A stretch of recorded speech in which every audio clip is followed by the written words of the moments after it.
नमस्कार, मैं हूं रंजीत झा। मोदी है तो मुमकिन है, मोदी है तो गारंटी है। अक्सर आप भाजपाइयों से यह सुनते आ रहे होंगे, लेकिन मुमकिन और गारंटी की हद कहां तक है?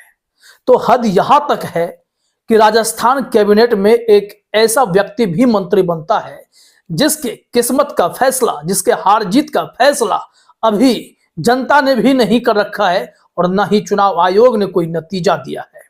मतलब वहां अभी चुनाव भी नहीं हुए हैं, वो उम्मीदवार के तौर पर ही हैं, लेकिन उन्हें राजस्थान सरकार में भजन लाल कैबिनेट में मंत्री बनाया गया है।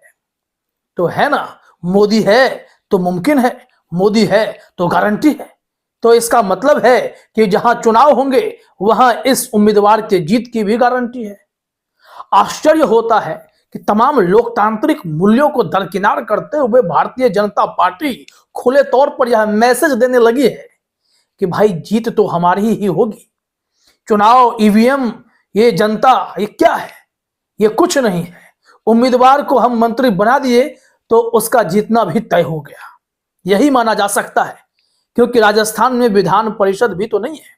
जरा अपने स्क्रीन पर आप देखिए, न्यूज 24 ने लिखा है, राजस्थान जिस सीट पर वोटिंग बाकी उसका प्रत्याशी भी मंत्री बना।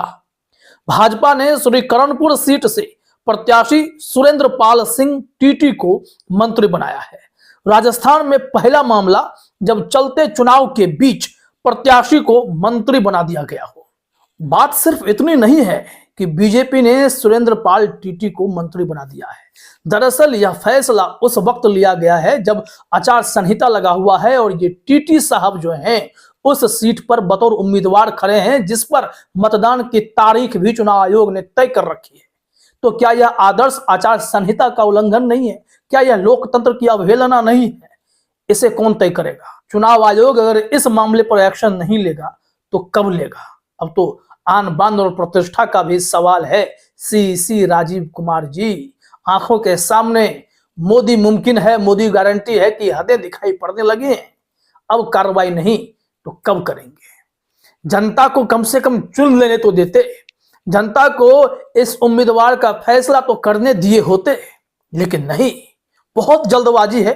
क्योंकि मोदी है तो मुमकिन है, मोदी है तो गारंटी है।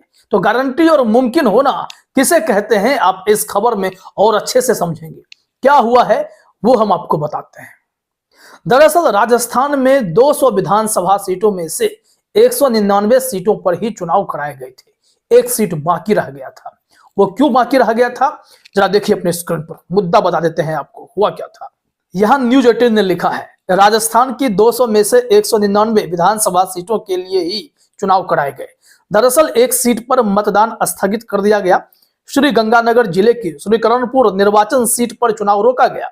यहां कांग्रेस के वर्तमान विधायक 75 साल के गुरमीत सिंह कुन्नर थे। कांग्रेस ने उन्हें फिर से चुनावी मैदान में उतारा था, लेकिन उनका स्वास्थ्य खराब हो गया। इलाज के दौरान 15 नवंबर को अचानक उनका निधन हो गया। ऐसे में चुनाव आयोग ने इस सीट पर चुनाव स्थगित कर दिया। और उसके बाद जब मंत्रिमंडल का विस्तार चल रहा था तो इसी दौरान चुनाव आयोग ने तारीख का भी ऐलान किया है कि जनवरी में हम चुनाव कराएंगे और फिर उसके नतीजे भी आएंगे, वोटिंग भी कराई जाएगी। कमाल है, यहां पर मंत्री बना दिए गए हैं उस उम्मीदवार को जो भाई अभी तक चुनाव जीता नहीं है, वोटिंग प्रक्रिया से गुजरा नहीं है। देखिए, इस संबंध में पूरी रिपोर्ट हम आपको बता देते हैं, लेकिन इस मुश्किल को भी समझ लीजिए कि इस देश में जितने भी राज्य हैं, कुल 6 राज्यों में ही विधान परिषद की सीटें हैं। इसके अलावा कहीं और नहीं है। एक जम्मू कश्मीर में हुआ करता था, तो वहां पर तो सब कुछ हटा ही दिया गया है। जरा देख लीजिए किस किस राज्य में है, ताकि स्थिति स्पष्ट रहे। राजस्थान में कितना बड़ा खेल होता है, कैसे संवैधानिक मूल्यों को और लोकतांत्रिक मूल्यों की अनदेखी कर दी जाती है। इंतजार तक नहीं किया जाता है, क्योंकि मोदी जी हैं तो गारंटी है कि मेरा ही उम्मीदवार जीतेगा। देख लीजिए, यहां लिखा गया है कि कितने राज्यों में है विधान परिषद।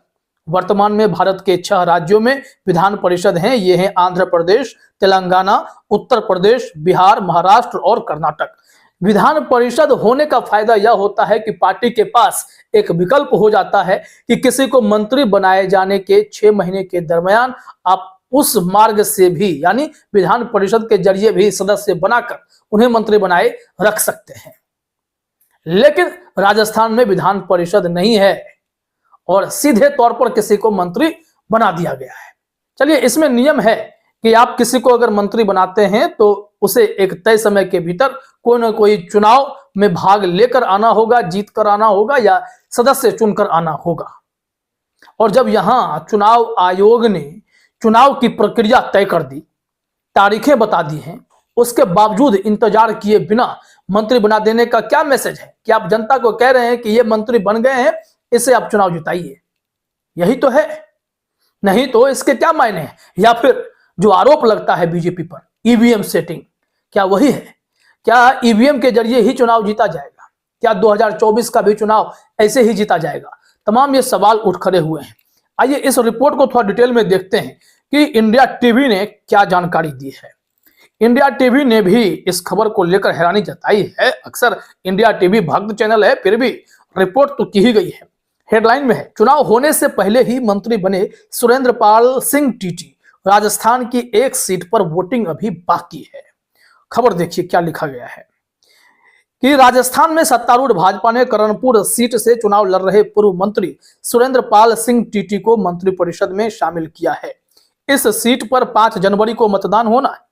उल्लेखनीय है कि मंत्रिपरिषद का शपथ ग्रहण समारोह यहां राजभवन में हुआ, जहां 12 को कैबिनेट, 5 को राज्य मंत्री स्वतंत्र प्रभार और 5 को राज्य मंत्री पद की शपथ दिलाई गई। राज्यपाल कलराज मिश्र ने राजभवन में विधायकों और सुरेंद्र पाल सिंह टीटी को पद व गोपनीयता की शपथ दिलाई। टीटी ने राज्य मंत्री स्वतंत्र प्रभार के रूप में शपथ ली। टीटी करणपुर सीट से भाजपा के उम्मीदवार हैं। अब जरा समझ लीजिए कि यहाँ पर नतीजे 8 जनवरी को आएंगे, लेकिन उससे पहले ही किसी को मंत्री बना दिया जाना, क्या ये चुनाव आचार संहिता का उल्लंघन नजर नहीं आता है? कि ऐसे में आप किसी को यह पहले से ही मान कर बैठे हैं। जब किसी चुनाव में एग्जिट पोल पर रोक लगा दिए जाते हैं कि आप चुनाव कंप्लीट होने के बाद ही एग्जिट पोल जारी कर सकते हैं, सेम डे किसी चरण का एग्जिट पोल नहीं जारी कर सकते हैं, वो इसलिए कि इससे मतदाता के मन पर कोई प्रभाव ना पड़े। लेकिन यहां बीजेपी तो पहले से सब कुछ तय कर बैठी है। आचार संहिता का उल्लंघन हो तो हो, हम जनता के मन में यह डाल देंगे कि यह मेरा उम्मीदवार मंत्री बन गया है, इसे चुनाव जिताना है। और इसी कारण से कांग्रेस ने भी आपत्ति जताई है। जरा देखिए अपने स्क्रीन पर क्या कुछ बताया जा रहा है। कांग्रेस ने टीटी को मंत्री बनाए जाने की आलोचना की है। कांग्रेस प्रदेश अध्यक्ष गोविंद सिंह डोटासरा ने कहा कि पार्टी इस मामले को निर्वाचन आयोग के संज्ञान में लाकर कार्रवाई की मांग करेगी।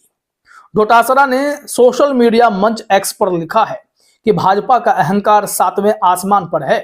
भाजपा ने निर्वाचन आयोग को ठेंगा दिखाकर आदर्श आचार संहिता का उल्लंघन करते हुए करणपुर से भाजपा प्रत्याशी सुरेंद्र पाल टीटी को मंत्री पद की शपथ दिलाई है।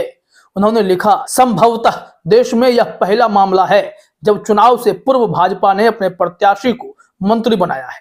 कांग्रेस इस मामले को निर्वाचन आयोग के संज्ञान में लाकर कार्रवाई की मांग करेगी। इसके साथ ही उन्होंने कहा, भाजपा भले ही मतदाताओं को प्रलोभन दे, लेकिन करणपुर की सीट कांग्रेस पार्टी बड़े अंतर से जीतेगी। तो कांग्रेस ने तो मोर्चा खोल दिया है। सबसे बड़ी बात यह है कि यह साफ तौर पर आचार संहिता के उल्लंघन के दायरे में आता है। कोई उम्मीदवार या फिर कोई पार्टी आचार संहिता लगने के बाद कोई भी ऐसा काम नहीं कर सकता है जिससे मतदाता प्रभावित हो और इस तरीके से प्रभावित हो। तभी तो तमाम नियम कायदे बनाए जाते हैं चुनाव आयोग के द्वारा। इन सब के बावजूद बीजेपी ने कह दिया है कि जो हम चाहेंगे वही नियम है, वही कानून है, हम जिसे चाहेंगे उसे मंत्री बनाएंगे, हमें कोई रोक नहीं सकता है। जब चुनाव आयोग ने चुनाव की घोषणा कर दी तो आचार संहिता लगना होता है उस सीट पर। यह कैसे बीजेपी भूल गई? और इसी को मुद्दा बनाकर कांग्रेस ने कहा है कि हम निर्वाचन आयोग की आंख खोलने जाएंगे। चुनाव आयोग इस मामले पर संज्ञान ले और एक्शन ले। सुरेंद्र सिंह टीटी का मंत्री बनना इस सरासर नियम के विरुद्ध है। आपको बनाना ही था तो कुछ समय के बाद मंत्रिमंडल का एक और विस्तार करते, इन्हें पद दे दिए रहते। लेकिन ना, बीजेपी जो करती है वही ठीक है। इसलिए हमने कहा कि मोदी है तो मुमकिन है, मोदी है तो गारंटी है। और इस हद तक गारंटी है कि इन्हें जो मर्जी में आएगा वो करेंगे, इन्हें रोकने वाला कोई नहीं है।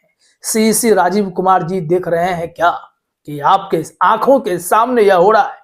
क्या इसी दिन के लिए चुनाव आयुक्तों की नियुक्ति वाली फाइल से सीजेआई को बाहर किया गया था कि कोई अब बोलने वाला ना रहे, कोई रोकने टोकने वाला ना रहे, जो बोलेगा उसे तो खामोश ही कर दिया जाता है कि भाई शांत रहो, सरकार का फैसला है।